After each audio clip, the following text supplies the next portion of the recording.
আমরা আপনাদেরকে কথা দিচ্ছি, জামাতে ইসলামী এবং ইসলামী দলগুলো যদি ক্ষমতায় যায়, আলহামদুলিল্লাহ আমরা হব আপনাদের সেবক, আমরা আপনাদের মালিক হব না। আমাদের এখন যে সম্পদ আছে এই সম্পদ কমবে, এটা 1 ইঞ্চি বাড়বে না। কারণ তখন খেদমত করতে গিয়ে শুধু রাষ্ট্রীয় তহবিলে হবে না, আল্লাহ তাআলা বাপদাদার যে তহবিল, নিজেদের যে সঞ্চয়, ওখান থেকেও আমরা খরচ করতে বাধ্য হব।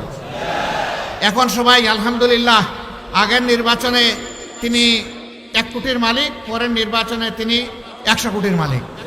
এটা হবে না ইনশাআল্লাহ, এটা হবে না ইনশাআল্লাহ, এটা হবে না ইনশাআল্লাহ। কেন হবে না? আমরা আল্লাহকে ভয় করবো, এই জন্যই হবে না। বলবেন প্রমাণ কি? প্রমাণ এখনই হাতে নাতে। 5 আগস্টের পরে অনেকে অনেক সামাজিক অপকর্মে জড়িয়ে পড়েছেন। আপনারা বলুন তো, ইসলামী দলের কর্মীরা কোথাও কি কোনো অপকর্মে জড়িয়ে পড়েছে? কোনো একটা ইসলামী দলের লোক না। কেন না? তারা আল্লাহ তাআলাকে ভয় করে, এই জন্য তারা